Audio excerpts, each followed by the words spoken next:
The man was terrified of his own son. Every time he saw his son busking on the street, he'd panic and hurry away. But this time, he wasn't so lucky. His son spotted him. He was so nervous he could barely speak. Yet his son still said those words that put him in a tough spot. He said Christmas was coming up, and he wanted to come home for a proper meal. But before the father could even respond, the stepmother shut him down, saying there was no room at the table. As the father left, he slipped his son some cash. This harsh treatment wasn't because the father was heartless. His name was James, and he was a hopeless drug addict. The stepmother was afraid he'd be a bad influence on the kids, so she kicked him out. He tried to quit over a dozen times, but each time he gave up halfway. That night, he couldn't resist the temptation again. A friend invited him to crash in an unlocked car and offered to share some powder with him. James turned him down at first, but the next morning when the car owner came back, he found James passed out inside. He'd failed again. When he woke up in the hospital and saw the rehab doctor who'd helped him before, James felt so ashamed. He thought he was a complete loser, but the doctor wasn't giving up on him. Not only did he give James plenty of advice, he also helped him get into a subsidized apartment. It wasn't big, but at least he wouldn't be sleeping on the streets anymore. Choking up, he told the doctor, "I'm gonna kick this thing for good." While taking a shower that night, he heard a strange noise in the house. Startled, he jumped up and grabbed his shoe as a weapon. He rushed into the kitchen but found no one there. Suddenly, he heard the sound again. He turned on the light and saw it was a cat. It had snuck in through the window and was stealing James's cereal. The poor thing must have been starving. Not only did he not chase it away, he even poured it a bowl of milk. After the little cat had eaten its fill, James tried to send it home, but it refused to leave. The pitiful look on its face made James feel for it, so he decided to let it stay the night. First thing the next morning, James took it around asking people, but no one claimed it. With no other choice, he left the cat in the neighborhood to find its owner on its own. But James never expected that when he got home, he'd find the little cat crouched in the corner by his door. He noticed the cat was badly hurt. He quickly wrapped it up in his clothes and rushed it to a vet clinic. Luckily, he got there in time. The wound wasn't infected, and after treatment, it was okay. But when James went to pay, his jaw dropped. The bill came to £22. For a homeless guy, that was a fortune. He had no choice but to use the money his father had given him. But an even bigger problem was waiting. The cat refused to take its medicine no matter what. James tried everything, but nothing worked. With no other option, he went to ask his neighbor Betty for help. To his surprise, she got it down in one go. That's how the two met. They named the cat Bob. The next day, James went out to busk as usual, but Bob kept following him. Worried he couldn't take care of Bob outside, he left Bob in the neighborhood. But Bob wasn't having it. He secretly followed James and jumped on the bus. The passengers all loved the little guy and broke into warm smiles. When Bob couldn't find James, he ran up to the second level to look. Sure enough, he found him there. James was both happy and exasperated. He spent the ride pointing out buildings to Bob, who looked around as if he understood everything. After getting off, James crouched down and motioned for Bob to jump on his shoulder. The cat was incredibly smart. He jumped right up and stood there perfectly balanced. This scene quickly drew a crowd. With Bob joining him, James's audience grew by dozens. When people tossed money, Bob would even nod in thanks. After the day's performance, James high-fived him in celebration because he'd made more today than in the entire month before. And this scene happened to be witnessed by his junkie friend, who followed James all the way home, found out where he lived, and asked if James could take him in. James refused flat out, but his friend kept pestering him, begging for some money to eat. James gave in, but warned him not to use it for drugs. Then he took Bob out to busk, which caught the attention of an old lady. She said Bob looked just like a cat she used to have, and gave Bob some gifts. After busking, James wanted to thank Bob for his company and help, so he bought him a bunch of cat food. On the way home, James thought he saw something. When he got closer, he realized it was his friend Baz, with used needles lying nearby. James knew this was bad. He quickly lifted him up and yelled for help. When Betty saw it was James, she rushed over and tried to revive Baz, but by then he'd stopped breathing. The paramedics took him away. Both of them felt crushed. Betty talked about her past. Her brother had died from that stuff too. On Christmas Eve, Betty came over to help James decorate. After lunch, they went to the park to chat, and that day, two lonely wanderers found each other. James's life was getting back on track, but he still missed his family. He showed up at their door with his dad's favorite drink. His father wasn't exactly welcoming, and his half-sister even called him a junkie. That's when Bob popped out, making his sister scream. The strange environment made Bob curious. He darted around the house, knocking over a vase, and even toppling the Christmas tree. James knew it was time to go. At the door, he wished his father a happy new year, but his father didn't seem to hear. He walked out feeling crushed, his eyes full of sadness. It had been so long since he'd been with his family. The next day while busking, a man walked by with his dog and let it pee on James's James's backpack. The dog owner looked smug about it. The crowd around them instantly got angry and got into it with the guy. Before long, fists were flying. The cops broke it up. Even though James was innocent, he still got punished. Banned from street performing for 6 months. But things got even worse. When he went to the pharmacy to pick up his rehab meds, he saw Betty right behind him. Betty stormed out of the pharmacy in a rage. James rushed to explain, but Betty wouldn't hear it. She couldn't stand drugs. James went home, his spirits hitting rock bottom. His life seemed to be back at square one, but this time, he didn't want to fall apart again, whether for Bob or himself. He started job hunting everywhere. Eventually, he landed a job selling newspapers. What James didn't expect was that Bob seemed to have some kind of special charm. Wherever they went, he'd draw people in. Folks would come up to take pictures with him, as long as they bought a paper. James's business was booming. Even a reporter tracked him down to do a feature on him and Bob. But the good times didn't last. He and Bob became targets of a jealous coworker who schemed to get James suspended for a month without any income. James's days became really tough. That night, Bob was so hungry he couldn't take it anymore and kept meowing. James felt guilty and ashamed. He gently stroked Bob, apologizing over and over. For Bob's sake, James decided to risk getting arrested and went out to busk. Betty saw him doing this. She was worried he'd get picked up by the cops, but James needed to make money to feed Bob. The two had another falling out over it. When the month was up, he could finally go back to selling papers, but another problem popped up. This mother and son actually wanted to buy Bob. James obviously said no, but the woman kept pushing, saying she'd pay any price. Fed up with her nonsense, James lost it and said she could have Bob if she'd trade her own kid. Just then, a dog nearby spooked Bob, and James took off after him, but Bob was already gone. James searched all day and couldn't find him. He was going out of his mind. To him, Bob wasn't just a cat. When he was at his lowest, Bob had given him something special: warmth. James had long since thought of him as family. A week went by, and Bob still hadn't come home. He dragged himself out of bed, pulled back the curtains, and saw a drug dealer outside. The craving filled his head again. Step by step,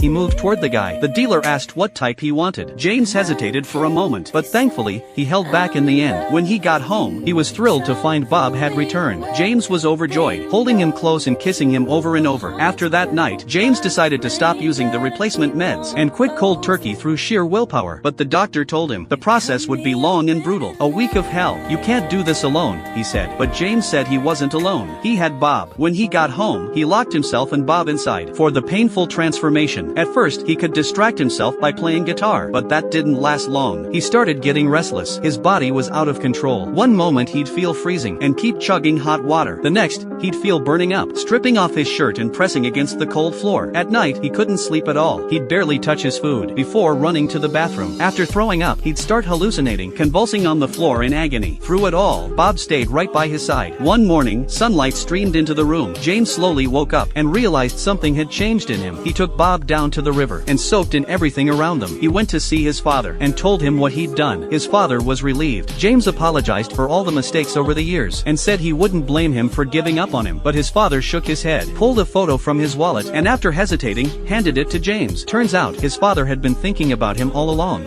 I didn't give up on you. I just didn't know how to do it. I didn't know how to be your father. I'm the one who needs to apologize. Their relationship took a huge turn. James and Bob's story went viral online. A publisher asked James to write about his experience. After some time writing and revising, James's first book was published and quickly became a bestseller. Betty made up with him too. Many readers were moved by their story. James went from being homeless to becoming an author. Even after making it, James didn't give up busking. He and Bob still stuck together on the streets, working to raise awareness about respecting the homeless and supporting animal welfare causes. This movie is based on a true story. Bob in the film was played by the real Bob himself. But sadly, on June 15, 2020, Bob was killed in a car accident. He was 14 years old.